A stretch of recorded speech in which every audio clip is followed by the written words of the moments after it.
Ben, salut tout le monde! Si vous êtes ici, c'est parce que vous avez vu l'épisode 3, la bataille de Winterfell de Game of Thrones saison 8.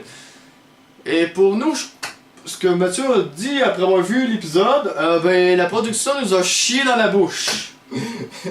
C'est ça qu'il a dit pour vrai. Mais pour vrai... Ça peut être ça peut avoir le bon côté et un très mauvais côté, mais je peux vous assurer que c'est pas du bon côté parce que... Bon, je vais carrément comparer cet épisode-là avec l'épisode des batailles des bâtards parce que c'est vraiment similaire. Parce que c'est la bataille, c'est centré sur la bataille. C'est le même réalisateur qui a fait les deux. Juste vous demander si vous tripez vraiment sur la réalisation de ce... Oui, la bataille, elle a le mérite d'être grandiose parce que c'est le truc qu'on attend depuis tout le début.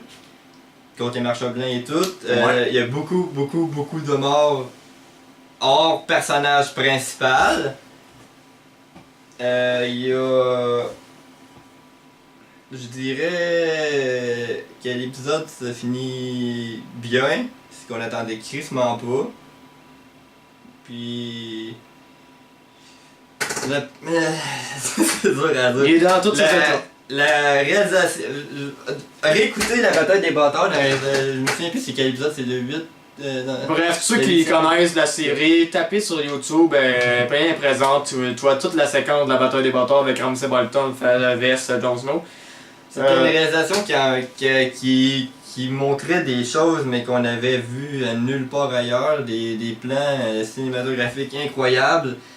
Là, on a eu une bataille avec des plans coup pour coup, 5-6 plans par seconde, dans le noir, avec des morts vivants, puis des personnages que tu sais même plus c'est lesquels parce que ça va trop vite. Il y a des personnages qui se téléportent à travers tout ça, des facilités scénaristiques, une couple que j'ai vu passer. Pour être bien honnête, j'adore Game of Thrones, mais là, qu'est-ce qu'ils nous ont fait, je sais pas, je suis vraiment déçu. J'ai le goût d'apprécier l'épisode, mais je sais pas. J'ai de la misère à apprécier l'épisode qu'ils nous ont fait. J'ai mieux aimé les deux épisodes de Ben moi pour ma part, dans ces 3 épisodes-là, j'ai plus préféré l'épisode de la semaine dernière, en tant que tel l'épisode 2 de la saison 8. Malgré même si j'ai beaucoup aimé l'épisode 1 de la saison 8, ben le 2 pour moi, entre les 3 qui ont été sortis jusqu'à présent, j'ai plus préféré le 2 que le 3. Mais je pourrais faire un top 3, 2, 1, 3. Pour ma part, l'épisode 3, on y voit qu'il y avait un impact, mais c'était pas assez développé. On s'y attendait que ça allait être un épisode qui allait avoir une guerre. Mais comme Mathieu l'a précisé, il était à peu près une 60... Je vais dire ça juste de même. Il à peu près une 60aine de takes en l'espace quasiment de 2 minutes. T'as même pas de temps. Parce que les réalisateurs, il avait tellement mis la barre haute avec la bataille des bâtards. C'était... Pour vrai, c'était incroyable, mais... Genre, on dirait que... Faudrait que c'est pas le même gars, mais... c'est... Oui, il y a des plans... Il y a des plans vraiment hot, là, genre quand il y a le feu avec les dragons, avec toute la fumée en arrière, ça c'est vraiment incroyable, mais c'est vraiment... Ils perdent le spectateur, dans la bataille ils perdent le spectateur, c'est vraiment dommage parce que c'est sûr en même temps que tellement de personnages, là, il y en a des tonnes et des tonnes. Ouais. Il y a des morts qui sont inintéressantes, il y a des morts qu'on s'en bat les couilles, mais il y a des faits. Et la plupart des morts...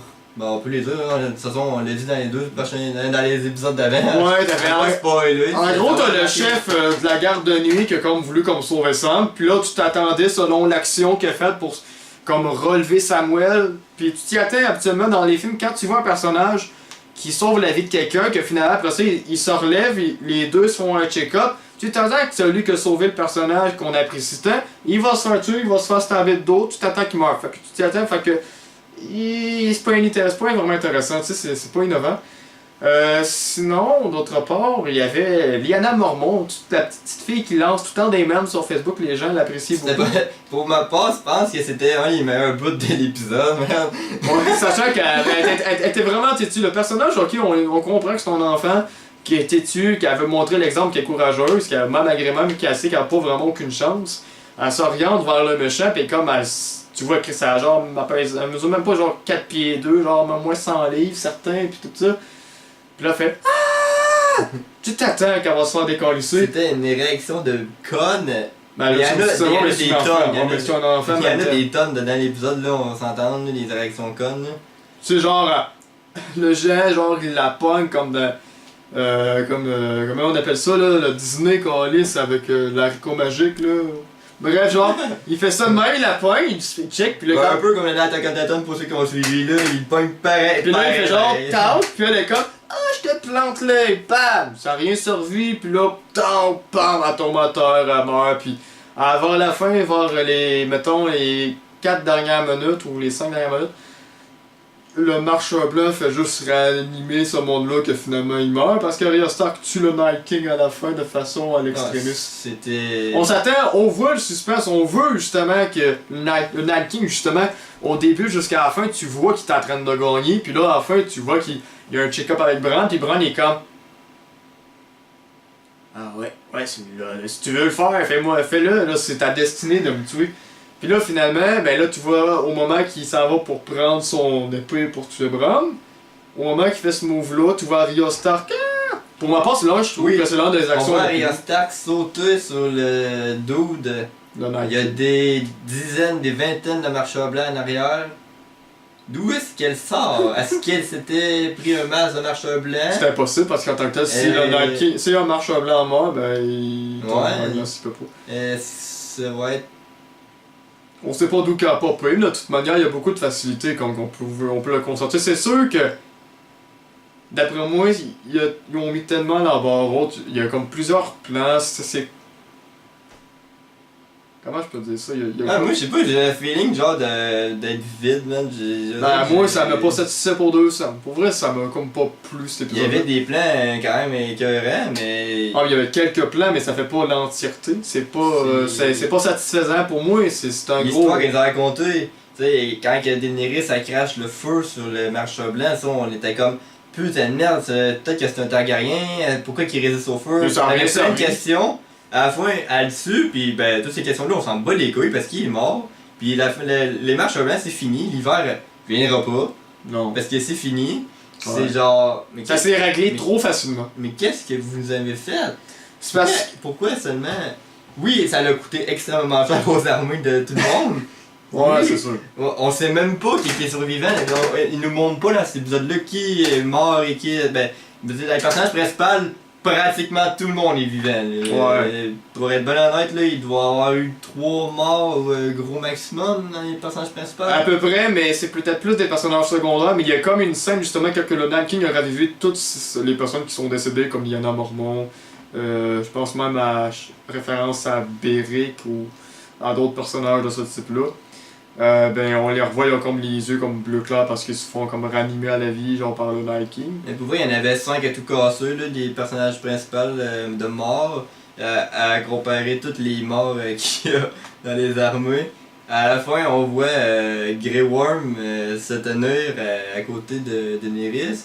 Je me demande vraiment qu'est-ce qu'il fout là, merde. Mais pourtant, tout le monde, comme je suis sûr que toi qui écoutez cette vidéo, vous vous êtes dit, c'est clair que lui à soir, il meurt. Mais non, il t'offre, Calis. Non, mais c'est. Dites-vous, genre, le marcheur blanc, il a dit, genre, ah, lui, il est fort, man, je le tape pas, man. Non, mais faut le voir dans le même, man. C'est genre, il y a des mille. Il y en avait combien, man? Il y en avait. Il y avait 100 000. Il y avait combien, lui? Il y en avait 100 000, je pense. Il devait en rester, genre, quoi, 50, 60 000. Tu sais. La possibilité que lui, juste lui, il reste en vie. Surtout qu'il était sur la première ligne. Il était pas des bonnes. Il avait pas des bonnes probabilités là. Non, mais en plus, il y avait beaucoup de monde. Je pense que les gens vraiment qui sont accros à la série Game of Thrones, qui. Surtout avec les indices justement laissés par le roi de la nuit, sur sa grande lignée d'histoire, sur sa storyline plutôt, c'est vraiment mal formulé comment ça se termine, c'est parce que il y avait tellement d'histoires qui étaient expliquées sur son origine, les symboles qui étaient laissés, les petits easter eggs en lien avec le Night King, son origine. Mais là, s'il meurt de même, t'es comme. On le voit qu'il résiste au feu, ok, ouais. fine, ok, c'est peut-être un Targaryen, mais on sait pas plus. Est-ce que c'est Rhaegar Targaryen? On n'en sait pas plus que ça. Donc en réalité, ça va laisser là, les gens dans le néant total, parce que là, il n'y a aucun motif qu'on peut retrouver c'est qui, parce que là, il est tout décalissé parce que Arya Stark elle l'a stabé dans le ventre. J'ai envie de dire que ben, c'est la faute des 6 épisodes de la saison 8, puis il y a seulement 6 épisodes.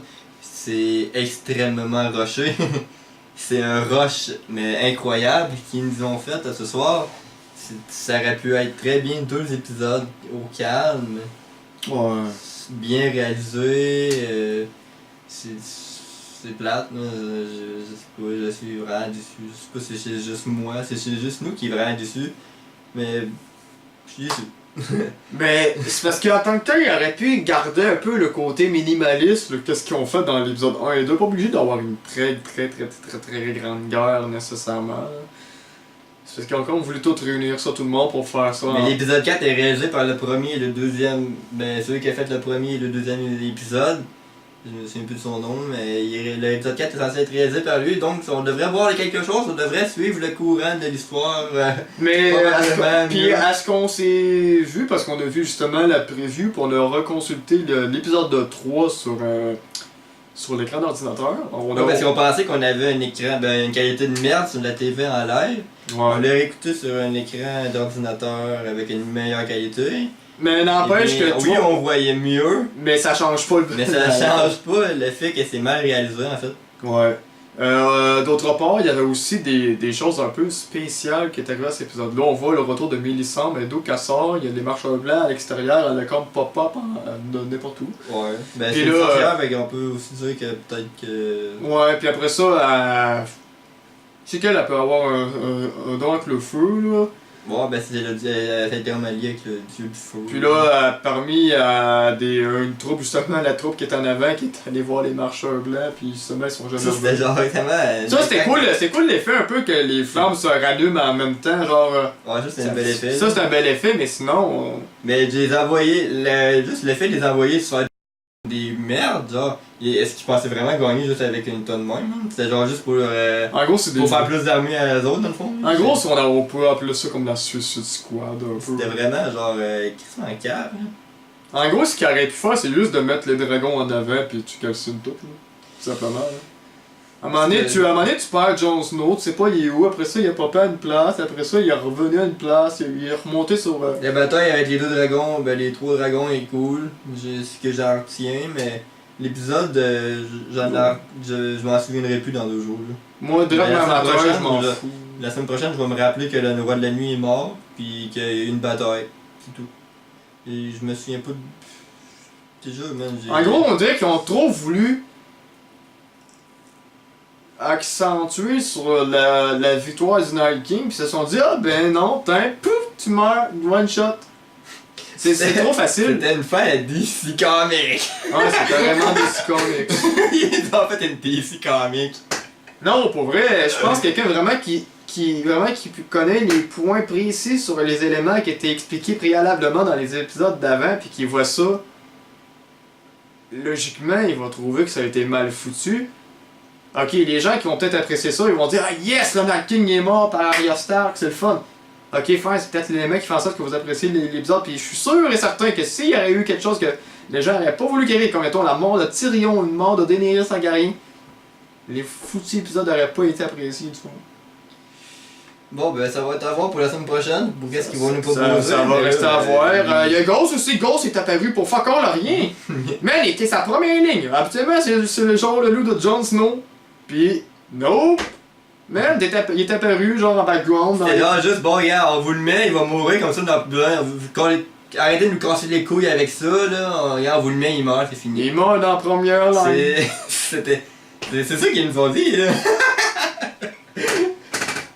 En gros, c'est n'importe quoi, fait qu'en tant que tel, si vous appréciez notre critique, lâchez un petit thumbs up, sinon le dislike... On veut savoir, peut-être qu'on a manqué de quoi dans nos 2 écoutes anciennes, on a peut-être manqué de quoi, mais on veut, écris-nous-le, écris-nous-le dans les commentaires. Oui, pis il y a quelque chose aussi qu'on comprend pas, c'est... Il y a peut-être eu aussi la scène avec Tyrion et Sansa Stark dans la crypte. C'est aussi le fait que Chris... il y en a certains des personnages qui ont un peu étudié le Night King, puis tous les affaires de même, les marcheurs blancs, puis en sachant qu'ils raniment les morts, parce que oui, l'information se traite des fois de personnage en personnage. Mais aller dans une crypte, Chris, c'est une hostie de bonne idée, hein? À pleine mort, esti. Wow! Chris, c'est normal, hein? Ils vont attaquer tous ceux qui sont vulnérables. Good job! Ah, puis les dislikes sont appréciés. Plus vous dislikez, ben plus qu'on se fait voir. Puis... fait que, on se fait chier dans la bouche, puis fait qu'on vous dit en gros nice! Parce que oui, le gars, il va faire nice en bas de la vidéo. Salut, bonsoir!